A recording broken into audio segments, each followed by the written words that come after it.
13 horas, você vai estar ligado na Voz do Povo. Nós vamos fazer para você participar do programa com a participação hoje de um convidado especial, o professor doutor Leno Francisco Danner, professor da Universidade Federal de Rondônia. Vamos trabalhar aqui com ele sobre falar de eleições, falar da parte mais filosófica da política, a questão da pandemia, o que isso impactou nas eleições e impactou no Brasil como um todo, no mundo como um todo. Você poderá participar pelo fone, pelo celular, 992145306 ou pelo site www.rondonoticias.com.br. Estou em substituição ao titular do programa, Arimar Souza de Sá. Estava observando hoje, o meu comentário tem dois aspectos. Primeiro, Rondônia, passando por mais uma operação da Polícia Federal, né, o GAECO do Ministério Público, fazendo operação no DR, no Grupo de Trabalho do DR, Departamento de Estado de Rodagens, de Rondônia. E esta é a quarta operação da PF no governo de Rondônia. Foi duas na CESAL, uma na EMATER e essa agora no DR, né? Nós estamos, os homens de preto estão aí. Se tem a operação da PF, alguma coisa está acontecendo. Não tenha nem dúvida. Então vamos esperar para ver o resultado disso aí. A outra visão que nós temos é sobre as queimadas na Amazônia. Na Amazônia não só na Amazônia, mas tem queimada no bioma do Pantanal, queimada resistente, persistente, volumosa, né? Que não só destrói os biomas, como também destrói a biota, vai embora a vida animal, os jacarés, cobras, os pássaros que não conseguem fugir, né? A criação da pecuária, tudo isso é uma destruição total e também a imagem do Brasil lá fora, né? Fica parecendo que o Brasil é leniente nesse processo aí, que o governo do Brasil está leniente, né? E eu tenho um questionamento a fazer, Essas queimadas na Amazônia tem assim, tem a parte dos pequenos produtores rurais, que tem a cultura de queimar para recuperar o humus da floresta. Essa queimada cultural, ela é criminosa? É uma pergunta que eu estou fazendo. Tem também a queimada ocasional do tempo quente, né? Tem uns estudos que falam que lata de refrigerante, gargalo de garrafa, pode incendiar a floresta. Mas sabe uma coisa? Na opinião desse comentarista aqui, a maior parte dessa queimada é criminosa. Tem que ser, porque é muito volume e é muito espaço geográfico queimando em lugar distante do outro, aqui em Rondônia, vai lá no Pará, vem no Pantanal Mato Grossense. Então eu acredito que haja uma intenção muito grande, deliberada, de fazer fogo criminoso. Não posso dizer quem é nem qual é, porque essas autoridades não sabem. Eu vi ontem uma ordem que o presidente Bolsonaro recebeu para em 10 dias ele, ministro do Meio Ambiente, para em 10 dias informar se está havendo realmente uma ação de governo no Pantanal para combater a queimada. Ninguém está vendo? Então é uma coisa que, por mim, tem muita coisa de criminoso e tendencioso nessa queimada, como teve também nas outras, né? A grande queimada de 2010 do governo Lula também teve ação criminosa. Então tem que verificar isso direitinho. Pois é, então vamos receber o nosso convidado. Vamos à entrevista. A Voz do Povo, entrevista. Muito boa tarde, professor Leno Francisco Danner. É um prazer recebê-lo na Voz do Povo. Boa tarde, professor Francisco Matias. Boa tarde a todos os ouvintes e a todas as ouvintes da nossa Voz do Povo. Professor, nós estamos no período eleitoral, no Brasil todo, né? 5.568 municípios, mas vamos falar aqui do Rondônia, mas você pode ampliar suas ideias para essa entrevista. Começamos com a pandemia. E o grande problema hoje do Brasil, seja político ou econômico, é a pandemia. Quais são os horizontes que você vê para essa pandemia arrefecer, sei lá, ou acabar? Qual é a visão que você tem sobre isso? Em primeiro lugar, professor Francisco, nós sempre estamos em campanha política ou em tempo político no Brasil, não só pelo fato de que de 2 em 2 anos nós temos eleições, seja no âmbito federal, seja no âmbito estadual, seja, enfim, no âmbito municipal. mas pelo próprio fato de que a gestão da vida social e o modo como as nossas práticas institucionais e os nossos gestores e gestoras enfrentam os desafios do cotidiano se reflete progressivamente tanto na visibilidade ou na deslegitimação deles, quanto inclusive no modo como nós, cidadãos e cidadãs, vemos e queremos a organização do poder político. No caso, eu não acho que a pandemia seja o nosso principal problema. O nosso principal problema é institucional e gerencial, né? Nós tivemos um descompasso entre o governo federal e os estados e municípios que amplificou a potência da pandemia e a sua condição de agravamento, tanto do âmbito do trabalho, do âmbito econômico, quanto então da saúde pública, e nesse caso com praticamente 138, 139 mil mortes em questão de 6 ou 7 meses. Uma tragédia que poderia ter sido minimizada com uma atitude mais concertada entre o âmbito federal e os estados e municípios. Então, a pandemia, para começo de conversa, ela não vai terminar tão cedo, né? Se nós pensarmos que a vacina será exatamente o grande instrumento de estabilização, nós só teremos vacinação ampla da população para 2022 ou 2023, com muita sorte, né? Até porque nós nem temos ainda nenhuma vacina que tramitou em todas as fases. Uma daquelas que tinha mais possibilidade, que foi a vacina de Oxford, teve 2 problemas já graves em 2 pacientes, portanto ela teve o protocolo de pesquisa interrompido. Então eu acompanhando as notícias, e eu procuro acompanhar todos os dias a situação tanto no âmbito da produção das vacinas, da testagem delas, quanto no âmbito político e institucional, percebo que nós só vamos voltar a uma normalidade, com muita sorte, 2022 ou 2023. Eu particularmente, inclusive com a minha família, me preparo de maneira direta para isso. Esse é o horizonte otimista ou realista? Otimista. Realista eu não saberia nem lhe dizer, porque nós, de fato, estamos tendo, inclusive, retomadas de situações de contaminação, inclusive... Reinfecção, né? Reinfecção. Uma pesquisa recente mostrou que a nossa resistência dura 3 meses, né, em relação ao vírus. Ao vírus. Aqueles que já foram infectados. Então, depois disso, começa a diminuir e a possibilidade de reinfecção é muito grande. Portanto, nós vamos ter picos, né, de tempos em tempos. E o que está me preocupando é que os prefeitos hoje, e aliás, então... com isso nós teríamos uma relação pandemia e política, eles estão pensando nas eleições agora, liberando as atividades em geral, né? E isso é, para eles, infelizmente, porque depois das atitudes do nosso presidente, em relação a uma falta de controle de gestão federal, a população comprou o pacote, né? Ele ganhou a briga com os governadores e os prefeitos no sentido de que vamos voltar às atividades. É melhor, supostamente, morrer alguns do que perdermos a economia como um todo. Então, os prefeitos perderam a luta. Sejam aqueles que estavam alinhados ao presidente, sejam os que não estão, perceberam que se não voltam, vão perder a eleição, como vai acontecer com muitos deles, inclusive. Então, nós tivemos, infelizmente, uma liberação das atividades muito cedo, que vai ocasionar que os picos de crescimento, de reinfecção, eles se normalizem. Então, nós não vamos... Pensando de maneira realista, otimista, a gente nem pode estar muito, né? Nós vamos ter um grande período ainda de crise sanitária, social e econômica.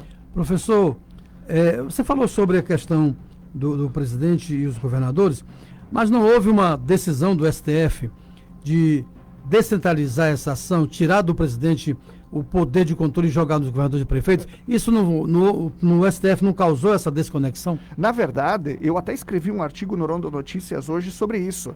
O STF só tomou essa decisão porque o presidente ele tinha o direito, na época, inclusive em relação a isso, propor isolamento vertical que ia contra as normas sanitárias, seja da OMS, seja das nossas instituições de pesquisa internas. Então, para evitar uma tragédia maior, o STF fez uma gambiarra jurídica, ou seja, permitiu que cada município, cada estado fosse responsável, autônomo pela sua política interna. Isso é errado, né? É o governo federal que é exatamente o responsável. Então, quando você chama de gambiarra jurídica, me parece uma coisa que não é muito dentro das normas jurídicas e constitucionais. Não, com certeza não, porque o governo federal ele tem autonomia e primazia para determinar uma política pública de saúde, no caso, para estados e municípios. E estados e municípios têm que obedecer. Agora o STF usou, seja o argumento, no caso da descentralização dos estados, nós somos uma federação de estados,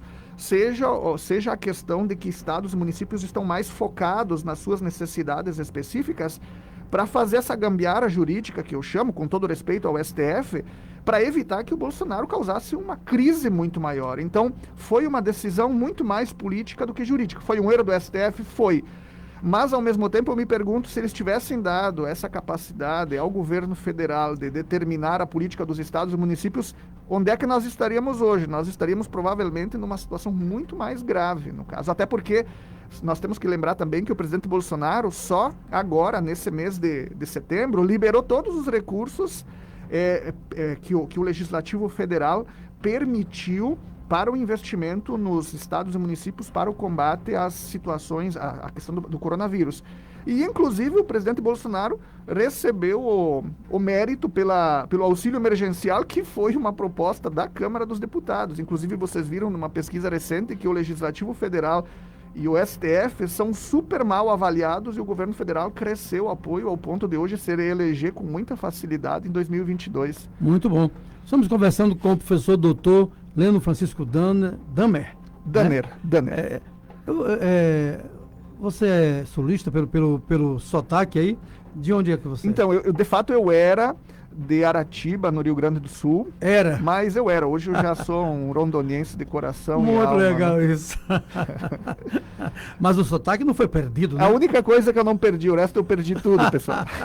Muito bom. Ele é professor de filosofia, e aqui a filosofia sabe como é que é, né? Vamos navegar nesse pensamento filosófico dele, que é muito interessante. E nós estamos no final do primeiro bloco já? Quase no final do primeiro bloco, né?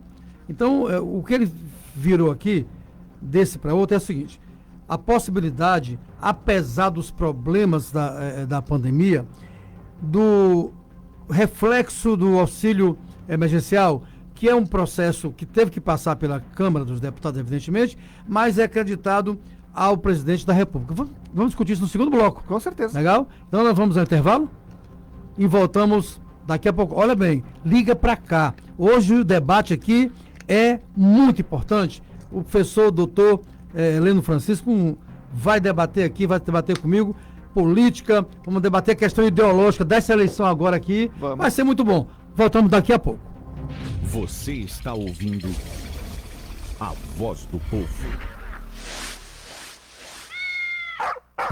O que você procura para o seu pet, você encontra na Clínica Veterinária Porto Velho. Consultas, vacinas, cirurgias, internação, urgência e emergência. Tudo mesmo. São vários anos dedicados à medicina veterinária. Atendimento feito com amor e muito cuidado. O seu amiguinho merece. Faça uma visita e conheça a Clínica Veterinária Porto Velho. Rua Raimundo Cantuária, 2884, entre Jorge Teixeira e Elias Goraeb. Bairro Roque. Fone 32234724. WhatsApp 984016382. 999813642. Clínica Veterinária Porto Velho. Você ama, a gente cuida. A informação precisa, com credibilidade. Os fatos no ar, no momento em que eles acontecem. Você só tem um caminho. Acesse o site www.rondonoticias.com.br. A informação mais confiável. www.rondonoticias.com.br. Se você não acessar, pelo menos já sabe o que está perdendo. O Nativida é referência no estado na realização de exames de triagem neonatal. O teste do pezinho é um direito de toda criança. O ideal é que seja realizado entre o 3º e o 5º dia de vida do bebê. Teste do pezinho, um programa do Ministério da Saúde e Governo do Estado. As coletas são realizadas nas unidades de saúde do seu município e no Nativida. Telefone 3222-4499. Aptivida, o melhor cuidado para o seu bebê. Agrolab Amazônia, a maior feira agro da região norte, 100% digital e gratuita, com palestras online, exposição virtual de produtos, máquinas e implementos, rodadas de negócios, leilões virtuais e muito mais. Inscreva-se agora em www.agrolabamazônia.com. Patrocínio Apipar, Agrofish, Facer, NBS Telecom, Senar, Faperon, Cicobi, Stara e Uzipay. Realização Sebrae. A voz do povo.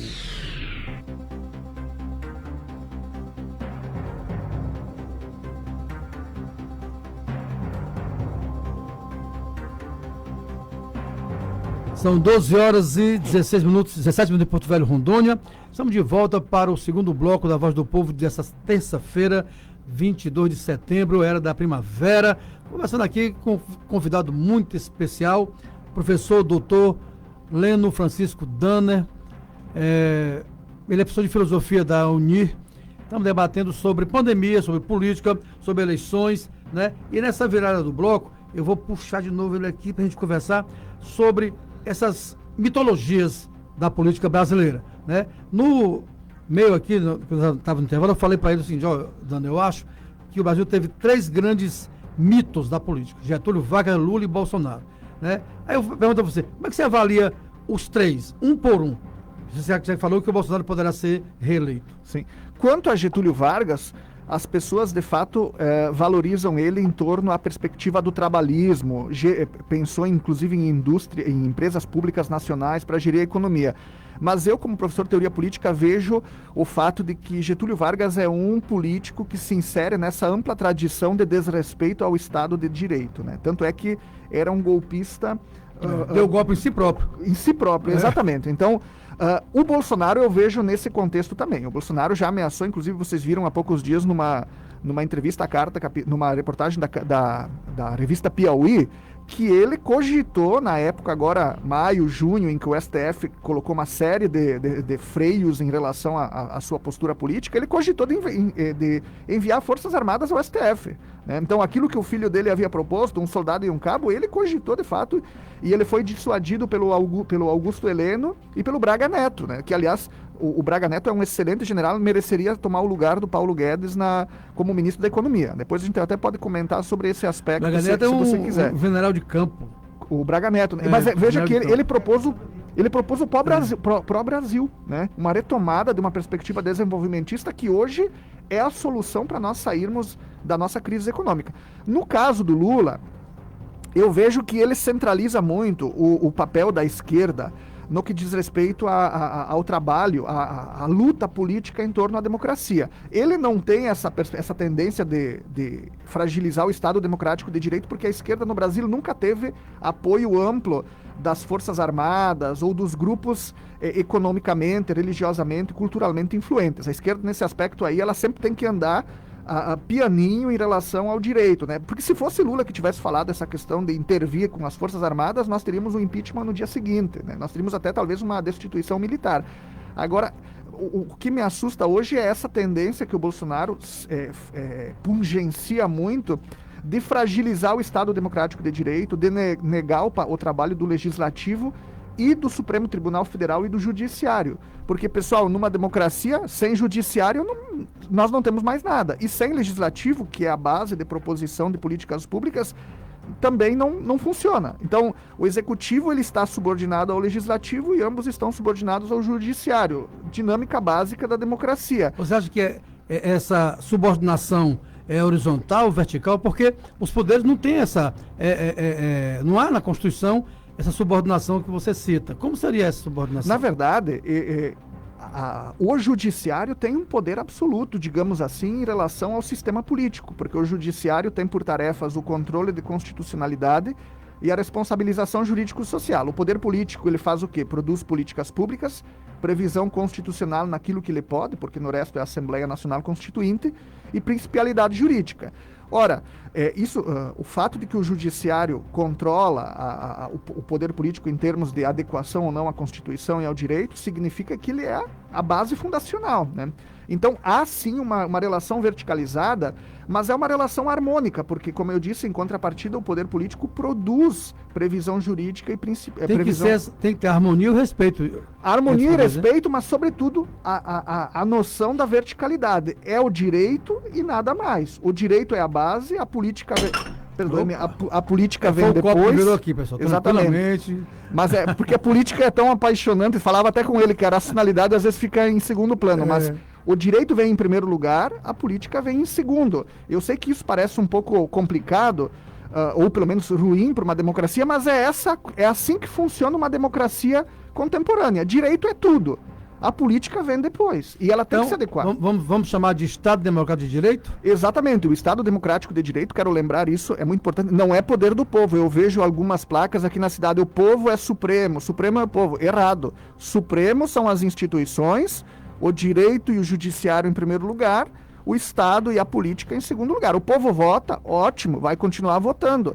Regra majoritária para escolher governantes, mas é só isso. O povo não determina a construção de políticas públicas ou a questão do controle de constitucionalidade. Professor, o Brasil é um país digamos assim, que é representativo, tem a sua bicameralidade, sim. Né? Mas o deputado federal, quando ele é votado, ele não é o povo que está lá, ele não vai determinar a vontade dos grupos políticos sociais que o elegeram? Então não é o povo que lá está?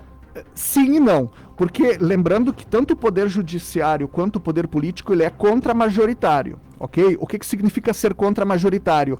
Que eles se regem pela Constituição política e pelo direito positivo. Então vamos supor que o povo elegeu o Bolsonaro e quer que ele dê uma intervenção militar constitucional. Não pode, porque isso só pode, a questão das transformações políticas precisam estar referendadas pelo Supremo Tribunal Federal, pelo Judiciário de maneira mais específica. Então, por mais que eu eleja o deputado X ou Y, ele não pode trazer uma pauta fascista para o poder político, né? Então, eu defendo a família tradicional. Sinto muito, nós somos numa democracia universalista, nós temos várias formas de família e elas podem conviver muito bem. Então, eu não posso... Mas uma não pode sobrepor-se à outra, né? O quê? Uma família, um modelo de família não pode se sobrepor a outro modelo de família. Eliminar aquele. No caso, família, todas as questões morais, como eu disse, elas têm que ser avaliadas à luz do direito e dos direitos humanos. Então, é óbvio que nenhuma família é superior à outra. Vamos supor, ou nenhuma perspectiva moral é superior à outra. Mas o importante, que era essa a sua pergunta, um deputado, um senador e um presidente da República governam a partir da universalidade dos direitos humanos e em termos de constituição política, direito positivo e subordinados ao judiciário. Muito bom. Estamos conversando aqui com um convidado muito especial, professor doutor Leno Francisco Damer. Ele é professor de filosofia da Unir e de teoria política também, não é? A discussão está muito bem feita, você pode participar e já tem aqui vários seus excelentes ouvintes, como falou Arimar Souza de Sá, participando. A Eliane Prado e Ana Rossicléia, né? Estão assistindo ao programa, estão com você, dizem elas, devem ser duas amigas que estão assistindo com você o programa, muito legal, né? Com certeza. Renata Luz, mas outro governo de São Paulo disse que vai vacinar todos do estado até fevereiro. Com relação à vacina que você falou, para daqui a 3 anos, queria explicar aqui para Renata Luz isso. Então, Renata, vamos lá. Se você perceber nas pesquisas sobre as empresas que estão com capacidade de produzir vacinas, elas têm capacidade para produzir 100 milhões de vacinas por ano. Até agora, com exceção da vacina russa, a vacina de Oxford deu problema, então por enquanto está parada momentaneamente a testagem, mas com exceção da vacina russa que foi oferecida aos estados para produção interna, todas as outras são produzidas no âmbito dos países centrais. Por exemplo, os Estados Unidos já compraram todo o estoque da Bayer, que está produzindo lá, e já compraram mais 1 bilhão de vacinas. Ou seja, da Bayer vocês não vão receber, nós não vamos receber nenhuma vacina, com certeza, pelos próximos 3 anos. Então, hoje, a capacidade de cada empresa em produzir vacinas diz respeito a 100 milhões por ano. Só no Brasil nós temos 210 milhões de pessoas. Portanto, está fora de cogitação que vai haver vacinação em janeiro, inclusive para São Paulo, porque, se eu não me engano, deve ter em torno de 40 a 50 milhões de habitantes. Então, uma vacinação geral, que era esse o argumento que eu trouxe, ela só vai ocorrer com muita sorte, o que provavelmente não vai ocorrer em 2022, mas então aí sim, com certeza, com uma certa margem de certeza, 2023. Então, Portanto, aí, se Renato, preparem que nós não chegamos nem perto ainda do fim dessa pandemia. E eu gostaria muito que ele terminasse, porque de fato a volta a uma normalidade mínima ela é necessária. o professor doutor está aqui, nós estamos no nosso estúdio, tem a produção de máscara, eu sem máscara e a proteção de acrílico. E ele está de luvas e de máscara, não tira de jeito nenhum. Na verdade é a primeira vez que eu saio de casa que não para mercado ou hospital. Olha aí. É a primeira vez. Ele está naquela de isolamento social, lockdown, não é, professor? Com certeza, porque meu irmão é de grupo de risco e eu me preocupo muito com a saúde das outras pessoas. Eu, aliás, até me choca que as pessoas hoje em dia na rua não usem pelo menos uma máscara, porque além de si tem que pensar nos demais, né? Antônio Luiz está dizendo aqui, ó, cuidado com a vacina do João Tranca-Rua. Eu não sei qual é, o senhor sabe? Não. Nem eu. Ah, é o João Dória? Ah, olha, o João Dória, o Tranca-Rua.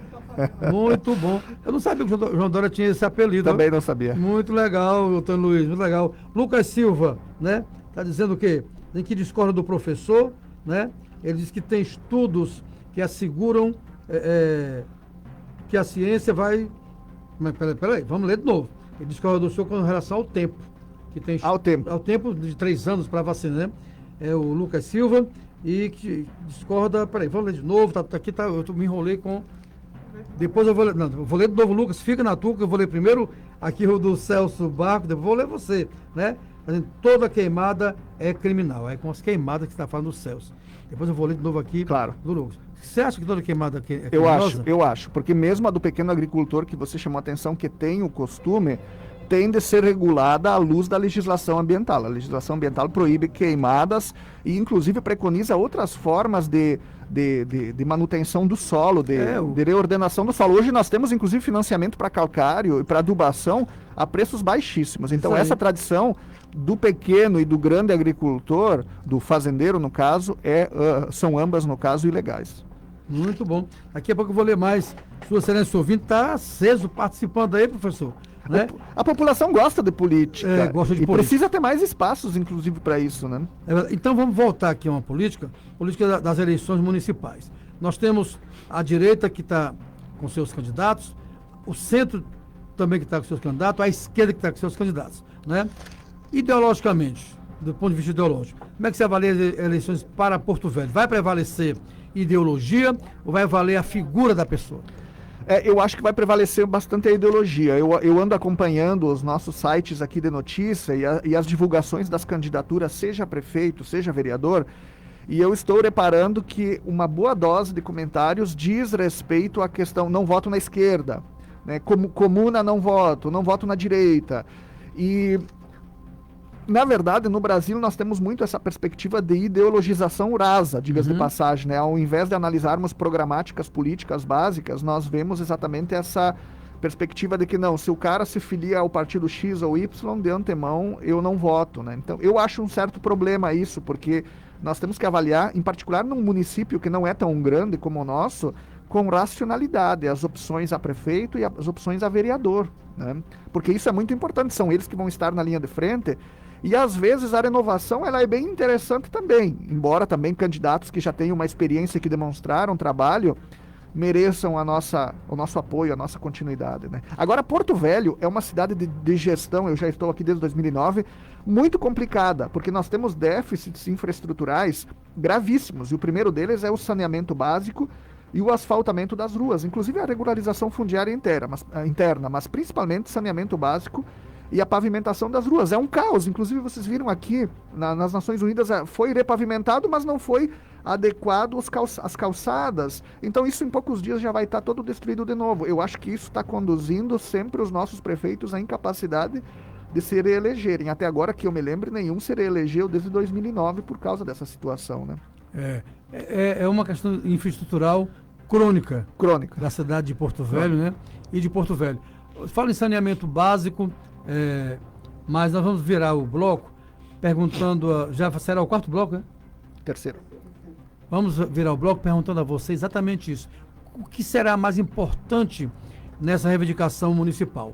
será saúde, será educação, será transporte, será saneamento, para você responder na virada do bloco. Você pode participar ligando para nós aqui, já tem mais ligações, mais sua excelência ouvinte participando, e o doutor Leno Francisco Dano está aqui para responder. Ele gosta de política, professor de teoria política, então ele vai responder política. Vamos ao intervalo e voltamos daqui a pouco. Você está ouvindo a voz do povo. A informação precisa, com credibilidade. Os fatos no ar, no momento em que eles acontecem. Você só tem um caminho. Acesse o site www.rondonoticias.com.br. A informação mais confiável. www.rondonoticias.com.br.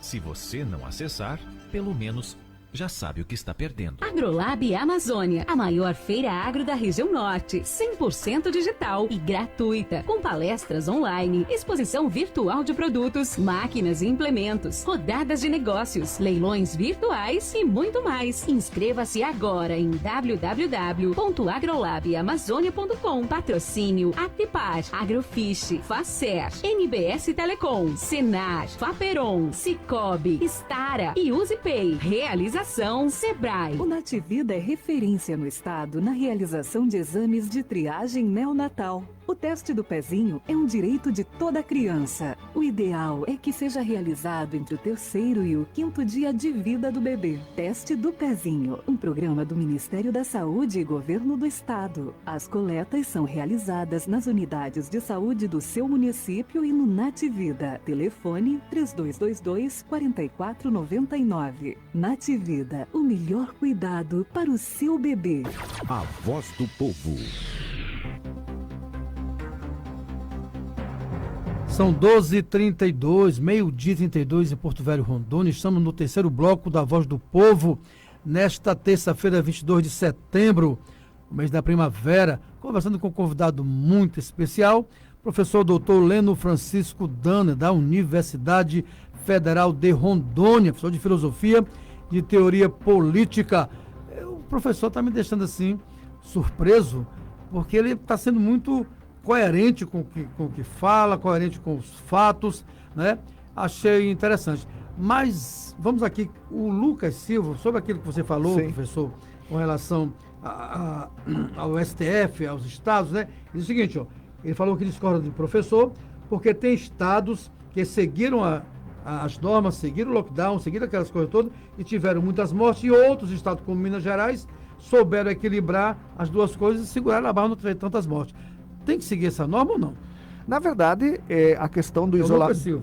Lucas, obrigado pela sua questão. A questão, em primeiro lugar, que a minha ideia de que nós vamos demorar 2022, talvez 2023, para termos uma vacinação geral, ela se respalda numa análise básica. Nós já estamos, inclusive, entrando em outubro e nós não tivemos até agora a validação de nenhuma vacina. Então, a produção dela e depois a distribuição vai demorar com certeza, em particular, porque, como eu disse, nós temos 210 milhões de pessoas e algumas das empresas que estão produzindo já tiveram todos os lotes comprados pelo governo americano, pelo governo chinês, no caso da vacina chinesa, pelo governo alemão, no caso do teste em torno da vacina alemã. Então, isso, para nós, e inclusive para países até mais pobres, vai vir lá pelo último lugar, né? Então, esse é o aspecto. No caso dos estados e das cidades, é importante lembrar isso, que houve políticas em alguns aspectos diferenciadas e, portanto, em alguns lugares houve mais ou menos contaminação. Por exemplo, São Paulo, por mais que tenha havido um controle um pouco mais estrito, é uma cidade central, tudo vai para São Paulo, tudo sai de São Paulo. Então, é óbvio que ali seria o epicentro da contaminação. Mas Manaus, Amazonas ser epicentro da contaminação, isso para mim é muito estranho, né? Porque ou Maranhão, ou enfim...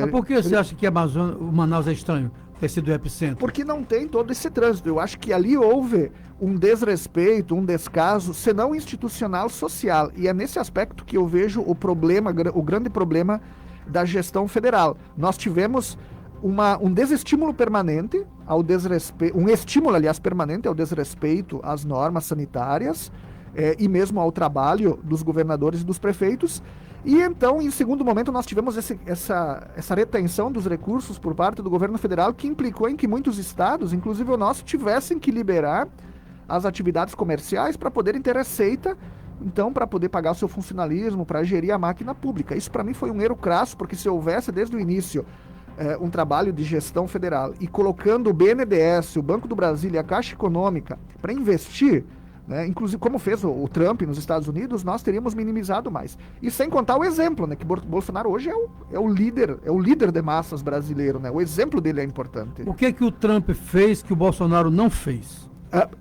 Para começo de conversa, o Trump e o Bolsonaro são anti-ciência. Eles negaram ambos a gravidade da pandemia. O problema é que o Trump, depois de um mês e pouco, que os Estados Unidos começaram a ser afetados, ele reconheceu que a Food and Drug Administration, que é a agência de saúde norte-americana, estava certa, e aí ele fechou o país, né?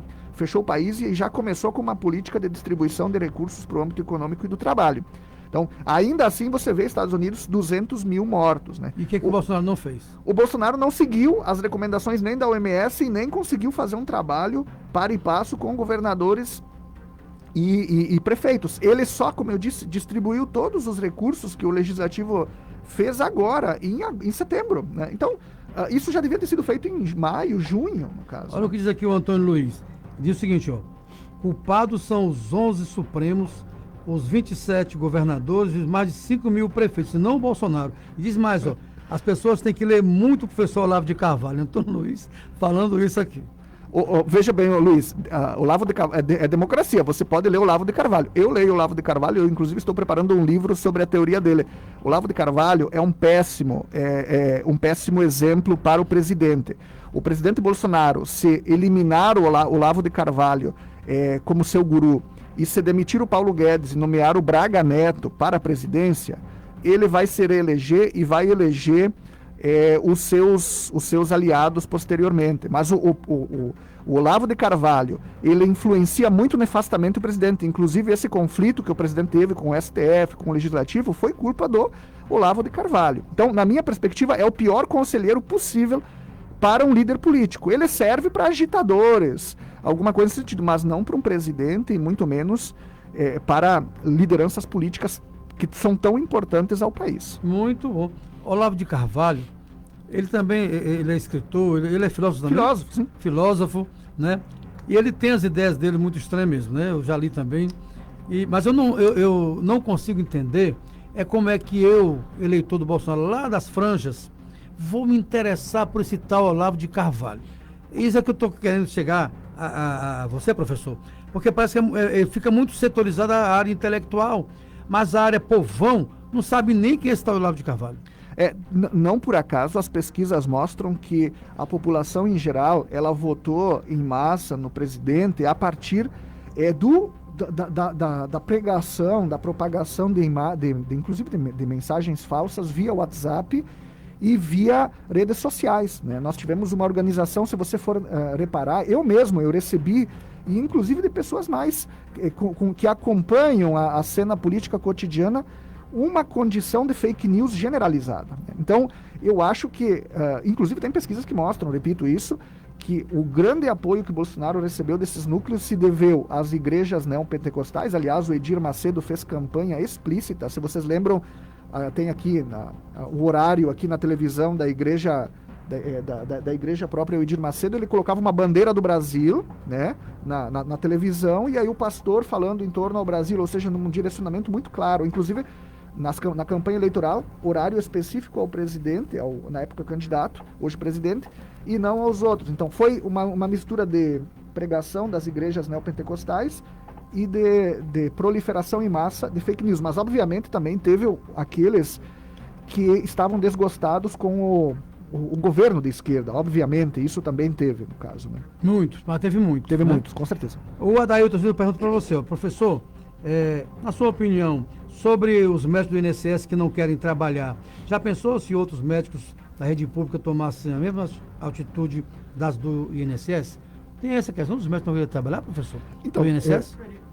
os peritos médicos, eu não acompanhei essa notícia de modo estrito. Eu vi que ontem 140 peritos retornaram. A questão é simples, as condições laborais para o atendimento prático, porque de fato em locais de aglomeração, e serviço público em geral tem muita aglomeração, elas potencializam a disseminação do vírus. Então eu imagino que é uma questão de saúde, de organização, de saúde pessoal e ao mesmo tempo coletiva, né? Mas eu não acompanhei a notícia, então eu não tenho como trazer isso de modo mais específico. Então vamos aqui com a Fernanda Moraes. Ela pergunta, professor, se o isolamento fosse mais rígido, estaríamos hoje como está a Argentina, de joelhos ao FMI.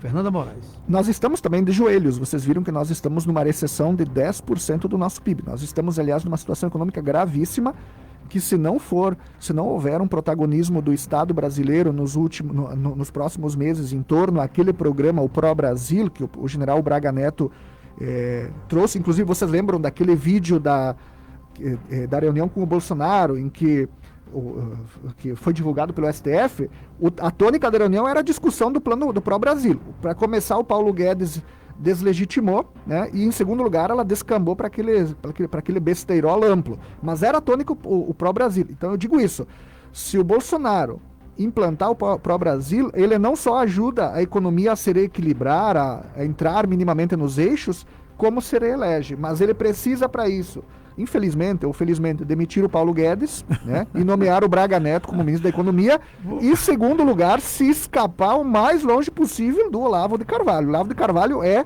o cara que está derrubando o Bolsonaro. Vamos lá, Fred Nunes, ele diz para você, professor, mas não é de hoje que o judiciário tenta legislar, naquela questão que o senhor falou sobre o STF, sobre o STF ser realmente superior, que não é de hoje que o judiciário tenta legislar.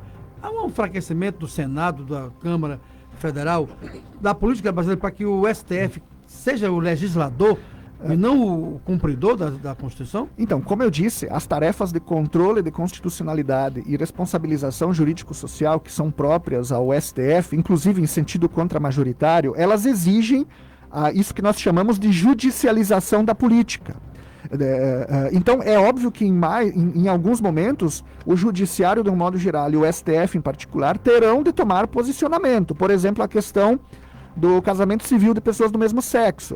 Ou então essa questão do enfrentamento da pandemia no concerto entre o âmbito federal, os âmbitos estaduais e os âmbitos municipais. Eu acho que é inevitável e eu acho que é certo, mas desde que pelo devido processo legal, é óbvio. Nós vemos, às vezes, abusos em torno a essa situação. Mas pensando de maneira genérica, a atuação do judiciário em relação ao poder político, ela não só é justa, como necessária. Muito bom. A Luciana Souza diz assim, o professor aí fala bem e sabe expor seus argumentos. Luciana Souza. Obrigado. Como é o nome da professora? Luciana Souza. Luciana, muito obrigado, querida. Muito bom. Vamos já falar mais. Aí o Luiz Gonzaga está aqui também. Fernanda Moraes de novo. Professor, sabe defender seu ponto de vista ali? Elogiando você. Eu tento, Fernanda. Eu já sou professor há 11 anos, então tenho que saber. Mas veja bem, defender aqui o ponto de vista é, ao mesmo tempo, considerar os diferentes argumentos. Eu sou professor de teoria política. Eu até vou contar um caso para vocês. Eu estava comprando há um tempo atrás, no ano passado, um livro do Gessé de Souza na livraria exclusiva aqui no shopping. E aí uma pessoa... pelo marketing. Perdoe-me, não me dei conta disso. Depois eu mando a conta lá. E eu não posso ser contratado, ok, pessoal? Mas aí, de repente, uma pessoa parou do meu lado e disse assim, você tem coragem de ler esse autor? E aí eu disse para ela, eu sou professor de teoria política, eu me preocupo com o debate plural de ideias. E para a gente tomar posição, a gente tem que ter um debate plural de ideias. Então, só lembrando que essa posição, ela significa consideração isonômica de todas as posições, mas evidentemente uma avaliação à luz do juízo científico em torno a elas. Muito bom. Eu percebo aqui, professor, eu até concordo com a Fernanda Moraes, que você tem seu posicionamento ideológico, político, mas você age como professor, né? De forma isenta. Mas eu estou achando você muito desisento com relação ao Braga Neto, né? E ao Paulo Guedes. Então nós vamos falar sobre isso daqui a pouco, bem rapidinho. Então vamos ao intervalo. Voltamos daqui a pouco para, no último bloco, falar com o professor doutor Leno Francisco Danner, recebendo elogios aqui para o seu posicionamento e o meu também. publicamente, estou fazendo elogio, pela sua parte mais isenta, né? Um pouco assim, vamos voltar ao Paulo Guedes, vamos já? Voltamos daqui a pouco. Você está ouvindo a voz do povo. O Nativida é referência no estado na realização de exames de triagem neonatal. O teste do pezinho é um direito de toda criança. O ideal é que seja realizado entre o terceiro e o quinto dia de vida do bebê. Teste do pezinho, um programa do Ministério da Saúde e Governo do Estado. As coletas são realizadas nas unidades de saúde do seu município e no Nativida. Telefone 3222-4499. Nativida, o melhor cuidado para o seu bebê. O que você procura para o seu pet, você encontra na Clínica Veterinária Porto Velho. Consultas, vacinas, cirurgias, internação, urgência e emergência. Tudo mesmo. São vários anos dedicados à medicina veterinária. Atendimento feito com amor e muito cuidado. O seu amiguinho merece. Faça uma visita e conheça a Clínica Veterinária Porto Velho. Rua Raimundo Cantuária, 2884, entre Jorge Teixeira e Elias Goraebe. Bairro Roque. Fone 32234724. WhatsApp 984016382. 999813642. Clínica Veterinária Porto Velho. Você ama, a gente cuida. A informação precisa, com credibilidade. Os fatos no ar, no momento em que eles acontecem. Você só tem um caminho. Acesse o site www.rondonoticias.com.br. A informação mais confiável. www.rondonoticias.com.br. Se você não acessar, pelo menos já sabe o que está perdendo. O Nativida é referência no estado na realização de exames de triagem neonatal. O teste do pezinho é um direito de toda criança. O ideal é que seja realizado entre o terceiro e o quinto dia de vida do bebê. Teste do pezinho, um programa do Ministério da Saúde e Governo do Estado. As coletas são realizadas nas unidades de saúde do seu município e no Nativida. Telefone 3222-4499. Nativida, o melhor cuidado para o seu bebê. Agrolab Amazônia, a maior feira agro da região norte. 100% digital e gratuita, com palestras online, exposição virtual de produtos, máquinas e implementos, rodadas de negócios, leilões virtuais e muito mais. Inscreva-se agora em www.agrolabamazônia.com. Patrocínio Atipar, Agrofish, Facer, NBS Telecom, Senar, Faperon, Cicobi, Stara e UziPay. Realização Sebrae. A voz do povo. São 12 horas e 56 minutos em Porto Velho. 8 minutos, 58 minutos. Estamos conversando com um convidado muito especial. 48 minutos em Porto Velho. O convidado aqui muito especial de hoje é o professor doutor Leno Francisco Danner. Ele é professor de Filosofia e Teoria Política da Uni. Ele é professor doutor, né?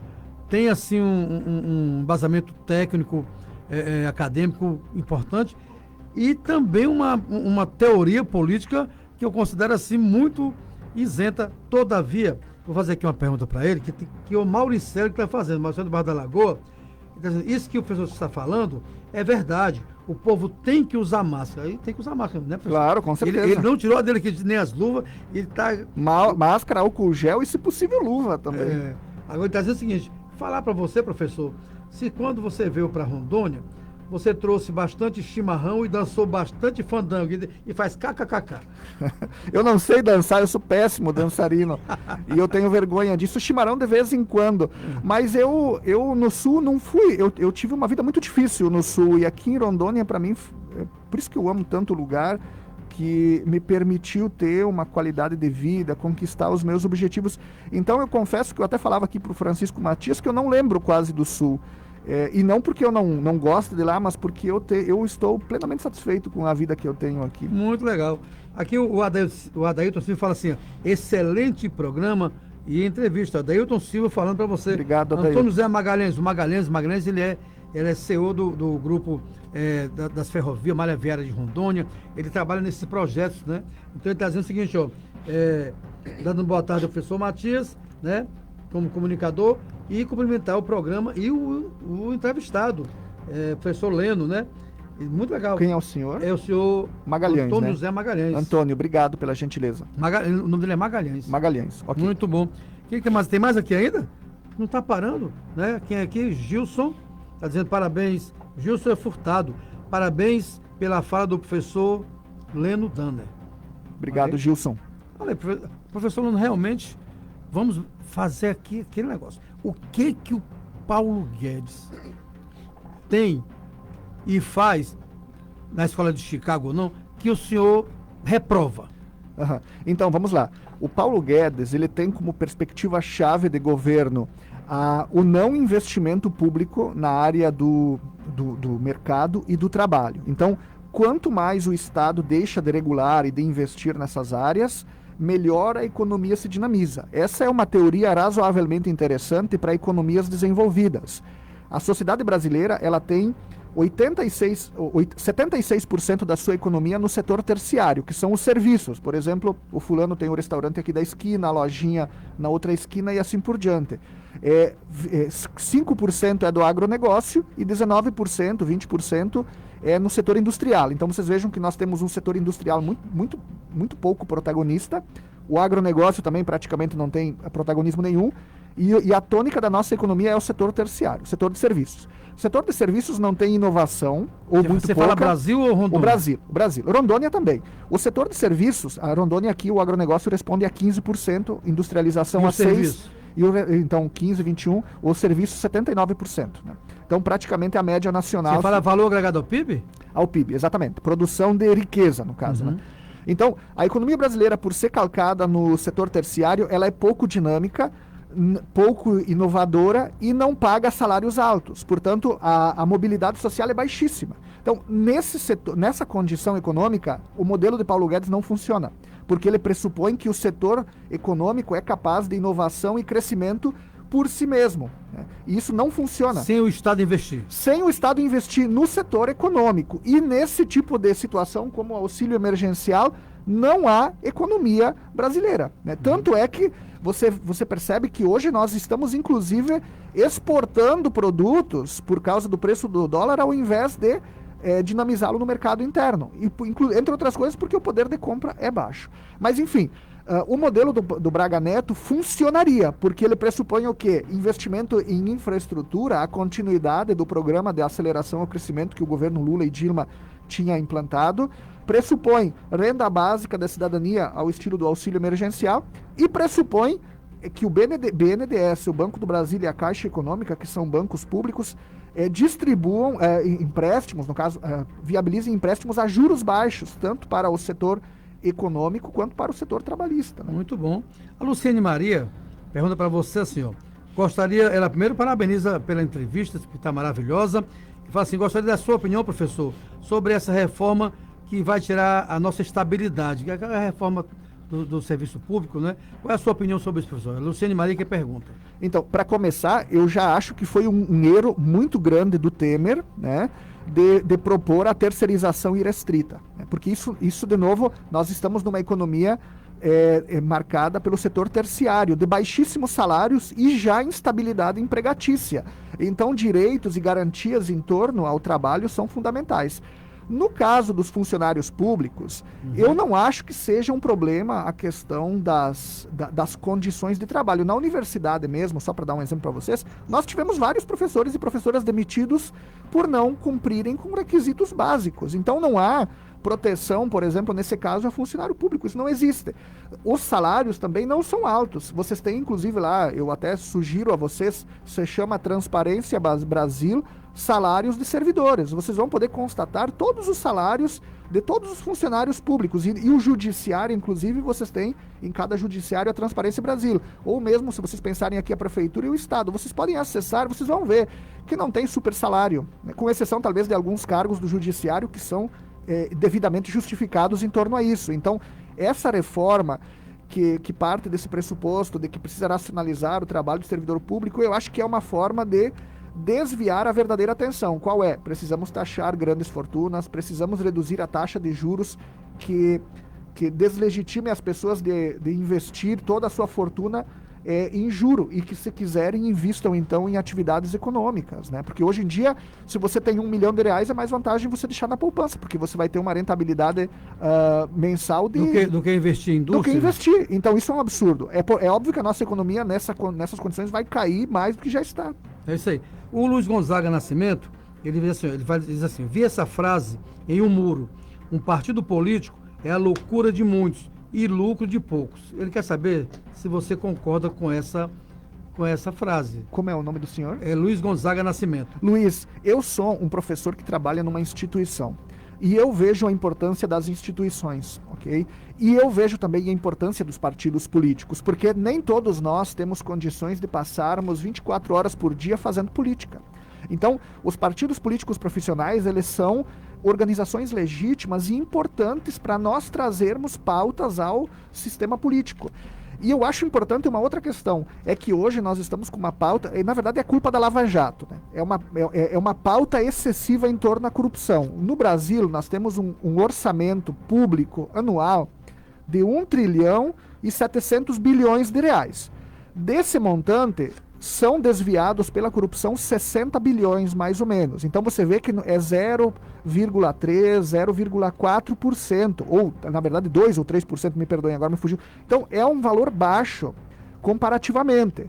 E as instituições públicas funcionam muito bem, porque hoje em dia nós temos essa ideia de que partido político é corrupção e para enriquecimento pessoal. Eu não acho que seja isso. Como eu disse, para mim foi uma balela que a Lava Jato nos consolidou. Inclusive, na época, um dos procuradores dizia que roubava-se 200 bilhões por ano de corrupção. Mentira, entendeu?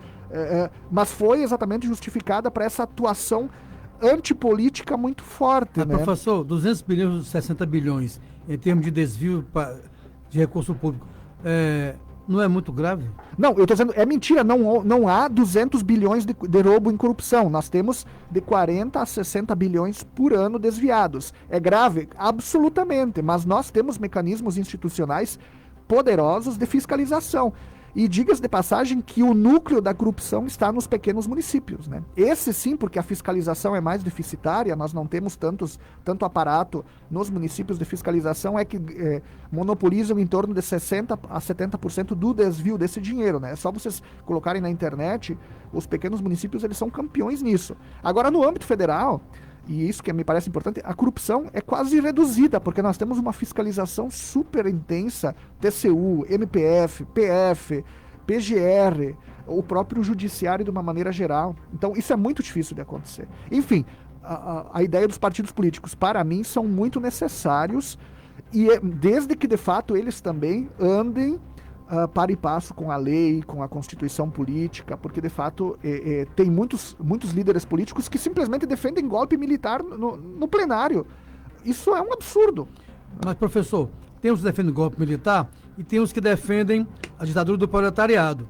Parece que é mais aceita essa defesa de comunismo do que, vamos chamar, de fascismo. Por que há essa diferença? Se a ditadura é a mesma, se o golpe é o mesmo, as restrições são as mesmas? Então, em primeiro lugar, de fato, aqueles que defendem a ditadura do proletariado, eles simplesmente se enraizaram no início do século XX e não acompanharam as mudanças sociais. E, portanto, são tão ilegítimos esses quanto os que defendem a ditadura militar, ok? Então, vamos colocar aqui exemplos bem específicos. Hitler foi um assassino? Foi. Stalin também foi. Talvez até mais. Então, não dá para você ficar puxando a brasa para um assado e não para outro. Professor. Então, esse aspecto é importante. Mas o que eu quero te dizer com isso? Que no Brasil, o anticomunismo, para mim, foi essa ameaça comunista foi mais uma retórica para justificar a regressão do Estado Democrático de Direito do que um fato político. Eu conheço comunistas aqui, inclusive tenho alguns alunos, assim como tenho de direita e até de extrema direita, diga-se de passagem. Eles não têm nem dinheiro para pagar a produção dos panfletos. Ou seja, o comunismo no Brasil quase não existe e tem é super fraco. Mas, de novo, a grande ameaça brasileira é do fascismo propriamente dito. Qual é o mais forte? Só para encerrar essa nossa maravilhosa entrevista. Qual é o mais forte, o comunismo ou o lulismo? O lulismo é de centro-esquerda. Então ele aglutina tanto camadas médias da sociedade quanto camadas mais baixas. E qual é o mais forte? O lulismo ou o bolsonarismo? Hoje é o bolsonarismo. O bolsonarismo, e eu imagino que o bolsonarismo, veja bem, ele tem uma preeminência maior, inclusive nas classes D, E e F, né, que são as de mais baixa renda e de menos acesso à perspectiva cultural própria ao ensino superior, enfim, a riqueza cultural da sociedade civil, né? São pessoas que vivem uma situação de exclusão quase que permanente, de poucas oportunidades, e para essas, no caso, as igrejas neopentecostais, ou mesmo essa militância direta, ela calou fundo, né? Muito bom. Professor, o tempo conspira contra nós, professor.